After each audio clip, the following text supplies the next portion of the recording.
What's up guys, it's CardTrickid, and welcome to the second episode of CubeNews. Now the first episode of CubeNews got over 1,000 views in a day, but not only that, most of my audience loved it.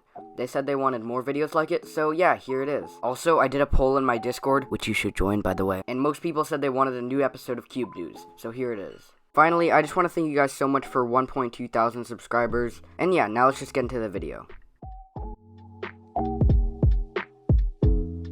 Now starting out with new releases, the first cube we have is the Tornado V2. This cube has 125 combinations with 5 magnet settings, 5 spring settings, and 5 tension settings. At just $24.99, X-Man's new flagship 3x3 is pretty cheap despite its customization features. There have been some great things said about it and some not so great things said about it. Some people say the reverse corner cutting isn't too good. However, for $25, a cube with a dual adjustment system and a magnetic customization system, you can't really go wrong with this. It's also 55mm and 72 grams, so if you're a fan of lighter and smaller 3x3s, this could be for you. Now, in the most unexpected release of all time, GAN has released a display stand. Basically, you just put any cube onto the stand, and then you can spin it. That's literally it. Now, this is $7, and for something that makes it spin, I think that's pretty well spent. But actually, I think this is a bit overpriced for a cube stand, but yeah, it's a pretty interesting concept.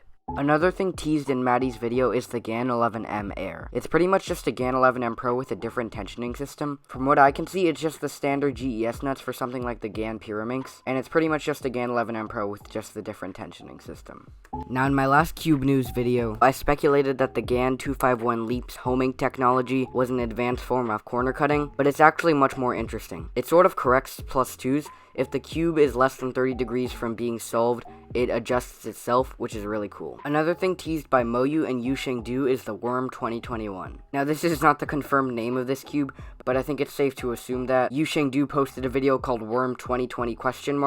So I think it's the Worm 2021, and Moyu has also posted some pictures on their Facebook. This cube will feature primary internals, and by slowing down the video that Yusheng posted, you can see that it also has visible magnets, which is pretty cool.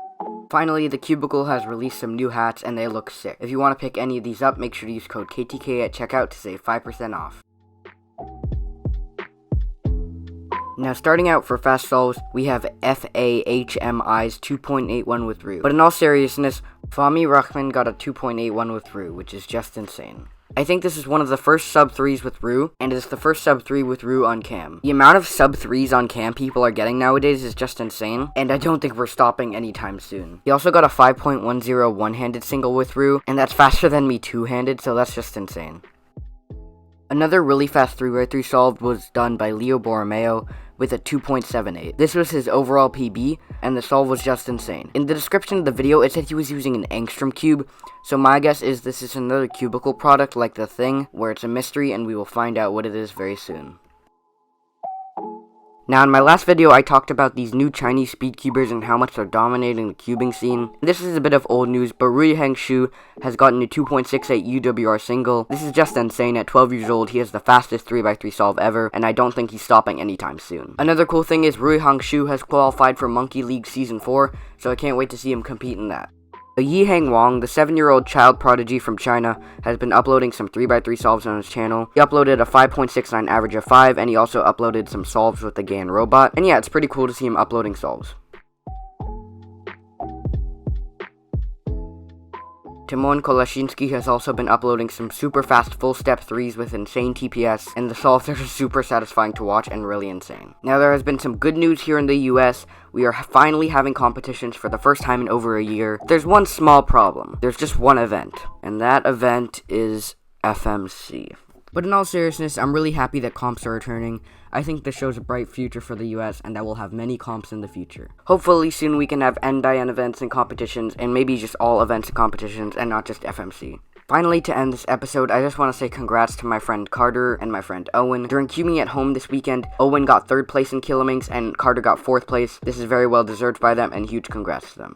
So yeah, that pretty much concludes this episode of CubeNews.